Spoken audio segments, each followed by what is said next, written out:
कई दशक पहले उत्तर प्रदेश के एक छोटे से गांव में रहता था रामलाल, एक साधारण किसान जिसकी उम्र उस समय 50 के पार थी। रामलाल का जीवन खेतों में बीता था। सूरज उगने से पहले वह खेतों में जाता, फसल बोता और दिन भर मेहनत करता। लेकिन उसके मन में एक सपना था जो गांव के लोगों को अजीब लगता था। वह चाहता था कि उसके गांव में एक स्कूल बने जहां हर बच्चा पढ़ सके, क्योंकि उसका अपना बेटा गोपाल अनपढ़ रह गया था और मजदूरी करने को मजबूर था। रामलाल को लगता था कि अगर बच्चों को शिक्षा मिले तो उनकी जिंदगी बदल सकती है। उस समय गांव में स्कूल की कोई व्यवस्था नहीं थी। नजदीकी स्कूल 15 किलोमीटर दूर था और गरीब परिवारों के बच्चे वहां नहीं जा पाते थे। रामलाल ने ठान लिया कि वह अपने गांव में एक स्कूल बनवाएगा, लेकिन उसके पास न तो पैसा था न ही कोई बड़ा रसूख। गांव वालों ने उसका मजाक उड़ाया, रामलाल, तू तो खुद अनपढ़ है, स्कूल कैसे बनाएगा? पर रामलाल ने लक्ष्य निर्धारण की ताकत को समझा और अपने सपने को छोटे छोटे कदमों में बांट लिया। उसका पहला लक्ष्य था गांव वालों को अपने सपने के लिए राजी करना। उसने हर शाम गांव के चौपाल पर लोगों से बात शुरू की। वह बताता कि शिक्षा बच्चों का भविष्य संवार सकती है।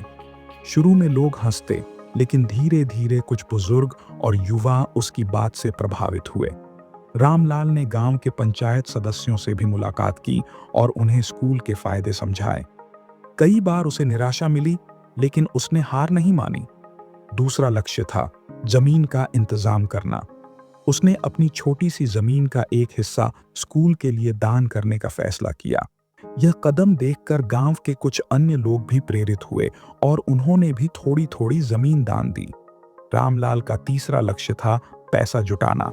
उसने गांव में एक समिति बनाई और हर परिवार से छोटा सा योगदान मांगा। साथ ही उसने पास के शहर में जाकर कुछ सेठों और अधिकारियों से मदद मांगी।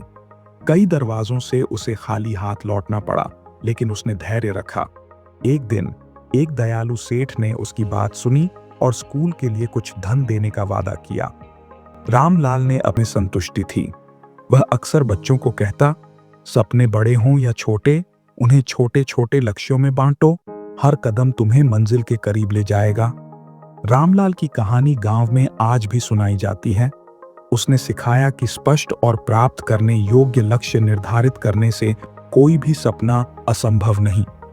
उसका स्कूल आज भी गांव के बच्चों को शिक्षा दे रहा है और उसकी विरासत हर उस व्यक्ति को प्रेरित करती है जो अपने सपनों को हकीकत में बदलना चाहता है। तो आज के लिए बस इतना ही। मिलते हैं अगले वीडियो के साथ। तब तक के लिए लव यू रहेगा।